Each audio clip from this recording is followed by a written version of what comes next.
we're back again with our weekly words of wisdom, and things seem to be a little bit more encouraging now that the vaccination is much more available to all of us, and please God, hopefully everyone will be vaccinated and we can all be with our friends and family for wonderful occasions. I have a few words here.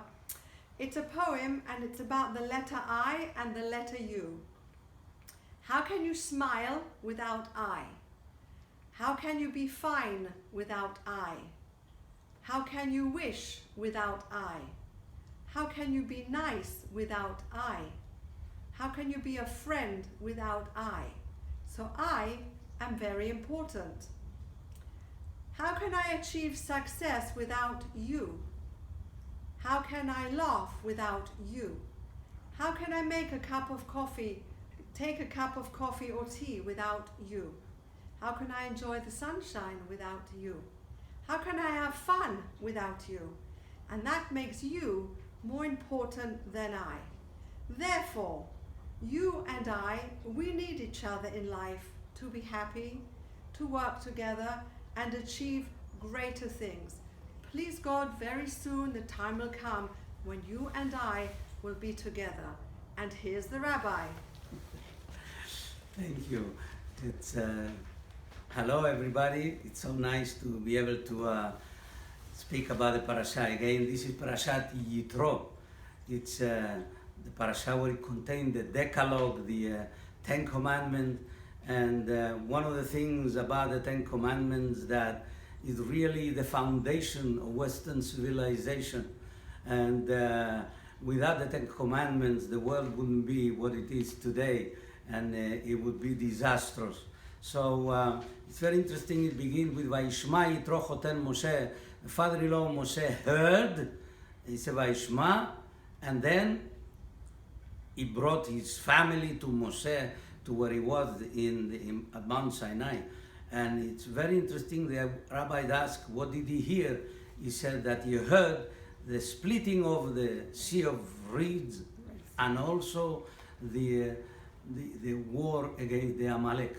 So he had to have courage to be able to come from a place where he was idolatrous and to come and join the people of Israel. Now, of course, ultimately, they received the Ten Commandments of the Torah. But when we talk about the people of Israel themselves, it happened, something transpired that transformed the people of Israel from where they were in Egypt to where they were now before receiving the Torah. If you remember, when the children of Israel were in Egypt, Moshe Rabbeinu was very frustrated, very difficult for him, because he saw the children of Israel as he was trying to do the best that he could to help them. For example, when he, first of all, he went and he hit an Egyptian who was hitting a Jew mortally. And so what happened, he just did that and he buried it in the sun. And the next day, he came out and he thought that was just, nobody knew except himself. And then when he see two Jews, they were fighting, he tried to separate them, and he said, why are you fighting? You have got a lot on your plate. Now think about the slavery, what's happening. And then you know how they retorted, what they said to him. Who made you into a judge? You're going to kill me like you killed the Egyptian. Oh my goodness. So he faced himself. In fact, Rashi says that he said, Achen noda davar. Now he realized the word is known. What does it mean the word is known? He said that, and this is the word, he said, Da'ag lo al shera be'Yisrael dal torim reshaim. He said he saw among the children of Israel that were delators, that they were the informers. That is delatorin in Latin, informers.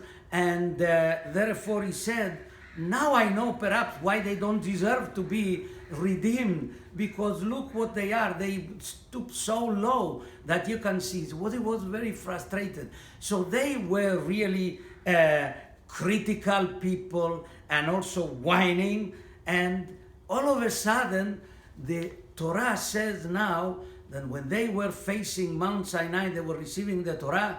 He said, Vayichan, they encamped them. And the word is a singular when it should have been Vayachanu, a plural, that everybody encamped. But he said, no, Vayichan means, our rabbis interpret, means that they like one person. That means that as a singular, they all had belev echad.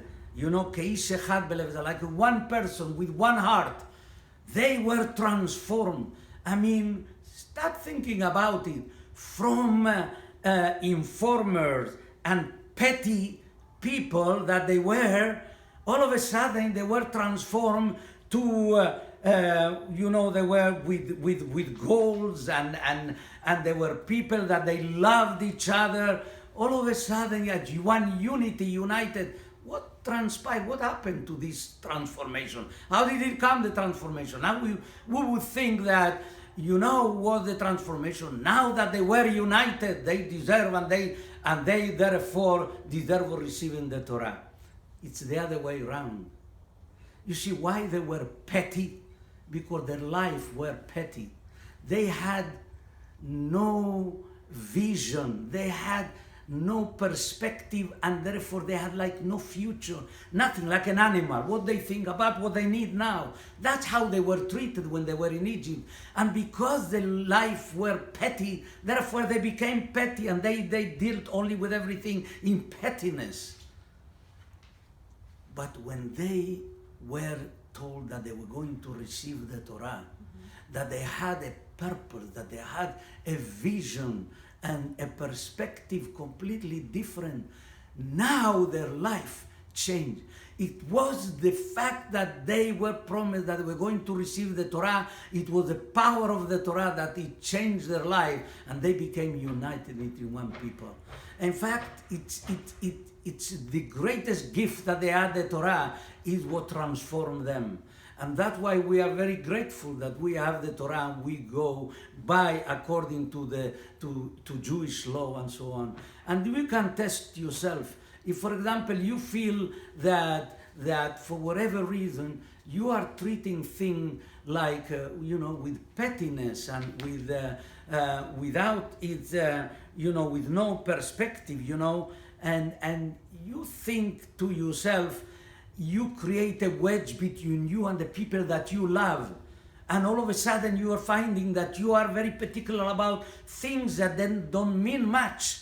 Then you have to know that means you have lost the perspective, the whole perspective of what you are supposed to look at because of that. But if you look at the panorama, at what it is as a vision to the future, or what it entails, then you will not think about the petty and little thing, but the bigger picture and better thing.